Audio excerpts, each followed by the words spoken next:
21st, at about 6 minutes before 10 o'clock at night, 3 distinct shocks of an earthquake were felt at Longwood. The whole of the house was shaken with a rumbling, clattering noise at first, as if some heavy body, like a loaded wagon, was dragged along the upper apartments, succeeded by an evident tremulous motion of the ground, the glasses rattling on the table, and the pictures receding from the walls. The duration of the whole might have been from 16 to 20 seconds, as Captain Blakeney and myself, who were sitting together at the time that it occurred, had sufficient time from its commencement until it was over to reason and reciprocally ask from what it could proceed, before we guessed at the right cause, which we discovered simultaneously before it ceased. No mischief was done. Generals Montsalon, Gourgaud, and all the household attendants and English servants came out. No alarm appeared to exist among them. General Montsalon informed me that his son Tristan, who had been asleep, was awoken by the shock and exclaimed that somebody was endeavoring to throw him out of the bed. General Gourgaud also felt 3 distinct shocks upon inquiry being made of some of the sentinels about the house. They replied that they had not experienced anything extraordinary. This may be accounted for by the fact of the wind being so strong at the time that they were obliged to use considerable exertion in walking against it. The sensation was very strongly felt in our kitchen, 40 yards from the house, and at the guardroom, about 500 yards distant, particularly by those men who were lying down on the ground. Very little mischief was done in the island. It appeared that the direction of the shocks was perpendicular. Had it been lateral, Jamestown must have been overwhelmed with immense masses of rock. The 22nd, saw Napoleon in his bedroom. When I entered it, he was employed in making some calculations. He raised his eyes, looked at me, and said, smiling, "Well, Mr. Doctor, tremblement de terre last night." I observed that I had experienced 3 distinct shocks. After he had remained a short time at his calculations, he got up and said he was in bed at the time it occurred. "At the moment of the first shock," continued he, "I imagined and said to myself, some accident has happened to the Conqueror. She has taken fire, it is blown up, or else some powder magazine on the island has exploded. At the second shock, however, I immediately perceived what it was and said it was an earthquake." I asked if he had heard the rumbling noise which accompanied it, and that I thought the duration of it had been from 16 to 18 seconds. Napoleon replied that he thought it had lasted altogether about 12 seconds.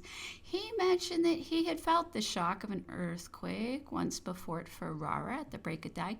Some more conversation about earthquakes then took place, during which I mentioned that a shock had been felt in St. Helena in the year 1736 and another in 1782.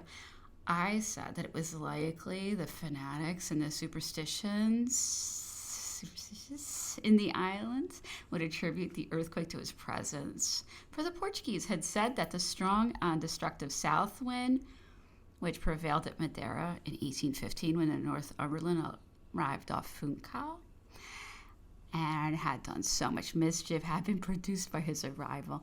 He laughed very heartily at this and observed that to make a good tale of it, the earthquake, it ought to have occurred immediately upon his arrival or a few days after. Napoleon then said that he had been informed Lord Moira had demanded 20,000 additional European troops in India. "I do not believe it," said he, "but if there is any necessity to send troops to India, it is owing to the imbecility of your ministers in having given up any possession beyond the Cape to the French. If true, it has been most probably caused by some intriguing French adventurers, of whom there are now so many thousands without employments, who, joining necessity to their hatred of you, have stirred up the Maharajas against you. Instead of having given up Pondicherry and the Isle of Bourbon to the French, you ought to have acted as the Romans did to the Carthaginians and said, 'You should not stir beyond such a latitude, not forever, because that would be an injustice, but for 10 years or longer, until your fears for the safety of the Indies are over.' My opinion is that your having given up Pondicherry and Bourbon to the French will cost you 10,000 more Europeans in India, without benefiting France in the position she is under those imbeciles Bourbons. Even when I was in power, I would not have given a quattrino, a farthing, for those possessions, had it not been for the hopes that I always entertained of driving you out of India, to effect which and to maintain a correspondence. The Isle of France or of Bourbon was so necessary. Every year I received ambassadors from the Nabobs and other Indian principalities, especially those of the Maharajas, imploring help for me and offering to drive you from India, provided I would assist them with 14 or 16,000 infantry, artillery, and officers. They offered to fund all the cavalry. I would send officers to instruct their troops. The hatred they expressed against you was astonishing. Every year I had those proposals through different channels, very frequently by the Isle of France. Mercantuzzi, petty merchants, came with letters for me in Danish vessels and sometimes overland, which they had concealed about them. Several came in disguise by Blank. Possibly you may have some interested views in giving up Pondicherry, thinking that nearby you may smuggle some of your Indian goods by French tenders into France. But this cannot be of sufficient weight against great injury arising from the proximity to your Indian possessions of a rival nation like the French. Your having given up that colony will also excite every desire to recover all they formerly had, whereas if they had none, they would forget that they ever had any possessions in India. You ought not to have allowed the French or any other nation to have put their nose, meter il naso, beyond the Cape. You ought to monopolize the whole China trade yourselves. Instead of going to war with the Chinese, it were better to make war with the nations who desire to trade with them. You ought not to suffer the Americans to send a ship there. You give up Batavia to the Dutch, who, next to the French, it was in your interest to shut out from India. The Dutch use a large quantity of tea, which should be supplied by you. The first and grand object of every nation is to consider its own interests, especially when every other country gains something. After my fall, you might have had anything you liked to ask for, but whilst other nations were acquiring territory, you abandoned your first interest and even neglected to make a treaty favorable to your commerce, for which you are now suffering and will suffer. And the expedients you have put into execution will only procrastinate the evil day. 25th.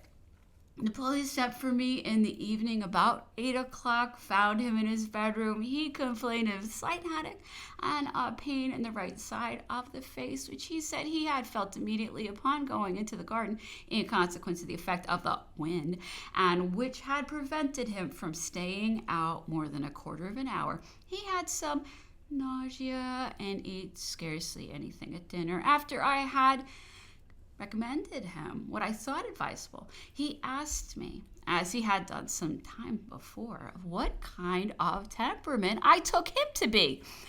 What was necessary to be done to keep him in a state of good health? I replied that I conceived him to be of a temperament which required much activity, that it was necessary for him to employ both his physical and mental faculties almost constantly, and that without the exercise of both the mind and the body, it was my opinion, he could not remain in health. And he was a man who required to stir much about. You were right, replied the emperor. Such has been necessary to me throughout my life. Such is now, and such will be as long as the machine holds. Exercise of the mind I almost take in my writings, and otherwise an exercise of the body I should take even in this island where I'm not in the hands of that Boja. But under the present system, it can never take place. Never can I put myself in the way of being insulted by sentinels or receiving a fusillade if I stirred off the high road. The 26th saw Napoleon at 9 o'clock. He complained of a sensation of soreness in the lower extremities. His legs, especially the left, swelled, and the ankles pitted upon pressure. Appetite deficient, some nausea at times, gums spongy. In addition to exercise, etc., I recommended the continuance of a greater quantity of antiscorbutic vegetables. He objected to taking a dose of physic, which I advised, not on account of any dread which he had of it or of its bad taste, but because he was of opinion that the more medicine was administered, the more one stood in need of it. Take a dose of medicine once, said he, and in all probability you will be obliged to take another additional 100 afterwards. He then ate his breakfast before me, which consisted of 2 or 3 radishes, a little toast and butter, followed by a little cafe au lait. The 28th, so Napoleon at 11 a.m. appeared to be in nearly the same state as yesterday. Ankles, I don't know what that is. Odomatus. Appetite bad, eat nothing since breakfast yesterday. His body has been rendered too extremely sensible to external impressions. At the slightest exposure to wind or cold produced a catarrhal or rheumatic affection. I propose to call in Mr. Baxter, giving as a reason that when a person of so much consequence and in such peculiar circumstances was even slightly indisposed, it was proper to call in the first medical advice. Napoleon replied, "There's no necessity for it. If all the colleges of medicine in France and England were assembled, they would give the same advice that you have done. To take exercise on horseback. I myself know as well as any physician what is necessary for me. It's exercise. Calling in Baxter to me would be like sending a physician to a man who is starving with hunger instead of giving him a loaf of bread. I have no objection to your making known to him my state of health if you like. And I am well aware that he will say exercise. As long as the present system is in force, I will never stir out." When I again urged the subject, "What," said he, "would you have me render myself liable to be stopped and insulted by a sentinel, as Madame Bertrand was some days ago, at 10 minutes past 6 in the evening, and while it was daylight? If I had been in her place, it would have occurred, as the sentinel had orders to stop everybody. It would have been a fine subject to this governor to have written up to London and to have struck a caricature in the print shops of Napoleon Bonaparte stopped at the gate with the sentinel charging his bayonet upon him. It would have been very amusing to this blank, and the Londoners would have laughed. Until matters are put on the footing they were in Cockburn's time, which were approved of by his government, or an equivalent given, I shall never stir out. Bill is positive. No alteration ought to have taken place, except such as were ordered by the Prince Regent and the Privy Council, and signed by the Regent or Lord Liverpool, not by Lord Bathurst. Consider all restrictions not made by them as null. Force certainly can execute anything, and to avoid the possibility of being insulted, I have shut myself up. And until I know to a certainty what restrictions there are and by whom made, I shall not venture out, or expose myself to the caprice of my enemy. By prohibiting me to speak to such persons as I might meet, he offered to me the greatest insult which could be given to a man. It is true that he has since taken it off, but if he has the power to make restrictions as he pleases, he may renew it tomorrow upon some pretext. To a man who has the power of doing what he likes, a pretext will never be wanting. You may tell him what I have said, and that I believe the intentions of blank and blank were and are to put an end to me by inducing disease from confinement, and that such are not the intentions of the Prince Regent, of Lord Liverpool, or Lord Sidmouth. For the restrictions sur la morale imposed by him upon a man like me have the same effect of imprisoning me as chains and irons on the legs would have upon galley slaves. To robbers and galley slaves, physical restrictions are imposed. Oh, Jean Eclairé, moral ones.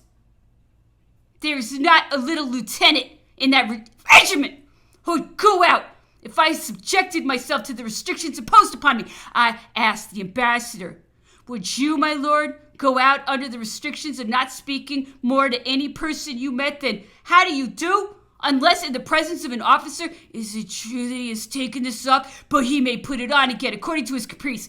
Would you go out under the restriction of not being able to move to the right or to the left of the road?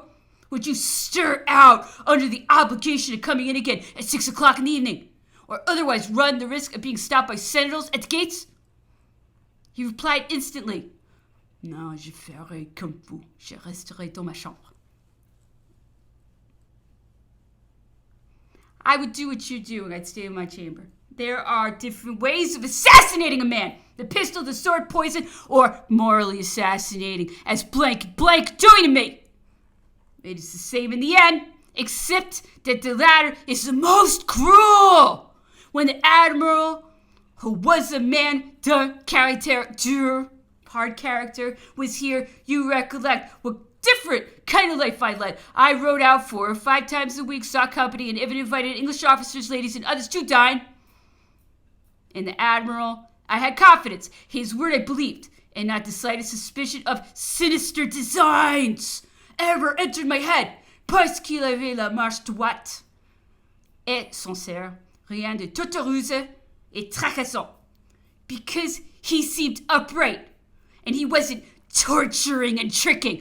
Though I disagreed with him and thought he was a hard man, still I felt confidence in his character and in his integrity. Had I any intention of committing suicide, as this jailer insinuates, I should have done it in the beginning, when from not having been accustomed to it, I must have felt it most oppressive. Besides, if I intended it, a pistol would be my resource. Je n'aime pas la longue guerre. I don't like the long war. What inconvenience ever occurred during Cockburn's time by my riding out? The intentions of blank are to impose restrictions of such a nature that I, without degrading my character and earning myself an object of contempt in the eyes of the world, must imprison myself thereby in the course of time to bring on disease which, in a frame impaired by confinement and the blood being decomposed, must prove mortal, and that I may thus expire in protracted agonies, which may have the appearance of a natural death. This is the plan, and in a manner of assassination just as certain, but more cruel and criminal than the sword or the pistol.